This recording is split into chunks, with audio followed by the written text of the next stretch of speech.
Hey there, government class. Mr. Lambright here. Some quick words about the definition of citizenship that we'll be talking about on Monday.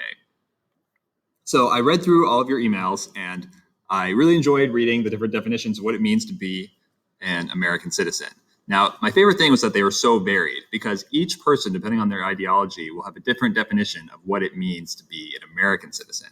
So putting aside those definitions for now, I want to talk about just the general idea and definition of what citizenship is for our purposes.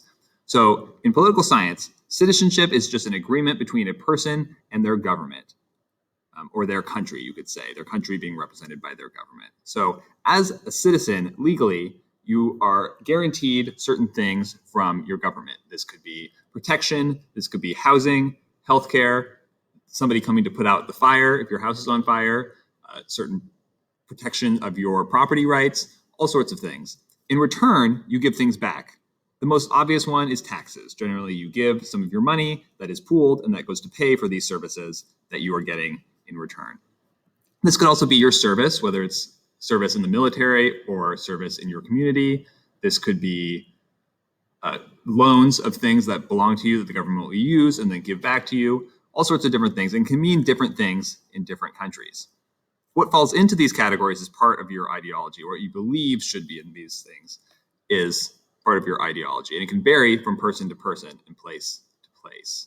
Also, who is allowed to enter into this agreement of being a citizen is obviously also a very contentious debate that we will get into. But for our definition, this is citizenship. Now, the big selling point in the United States is that as a citizen, you are guaranteed some indelible rights. You are guaranteed some rights that are better than everywhere else, is the idea. And the big one is the personal freedoms. So we talk about personal freedoms that all American citizens are allowed. The United States government will never infringe upon these freedoms.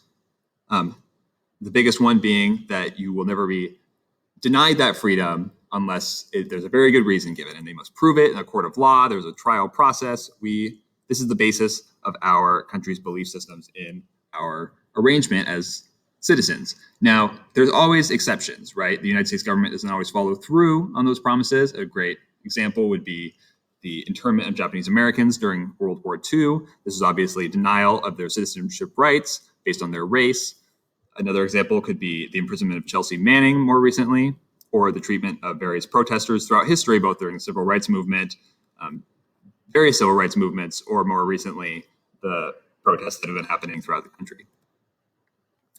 Citizens are also in this country known not to be killed by their government. That is one of the prime accusations that the United States will point towards more militaristic governments for making, right? One of the greatest sins a government can be said to make is killing its own citizens. However, the United States is also guilty of this on several occasions. One notable one that you may remember from United States history is the murder of 4 Kent State University students who were protesting against the Vietnam War by National Guardsmen. More recently, we've also seen examples of the military and the police seeking to use increasingly more violent tactics towards fellow citizens, protesters. This has included internment and imprisonment temporarily, and greater uses of physical force and military violence. This is a debate, obviously, over whether or not the government is justified in using these tactics, and that is an example of what the government should be allowed to do or take away from citizens, and what citizens are giving back in return, what citizens owe their government, what kind of things, even allegiance or devotion to the government's idea and trust are things that the citizens can be expected to give, as we know from these protests. Another great example historically has been, should American citizens be subject to a military draft? So in other countries, citizens are required to serve in the military or do national service. In the United States, it's not required, but you are required to be available. Now, they ended the draft in Vietnam officially and have never reinstated it since then. But many Americans would say that a draft is still necessary, and that being willing to fight and potentially die for your country is something that all Americans should be willing to do. But in Vietnam, it was protested heavily, mainly because people were being asked to go fight and die for a cause that their government believed in, but that they personally did not believe in. And so they found it more patriotic to oppose their government in that form and protest against it.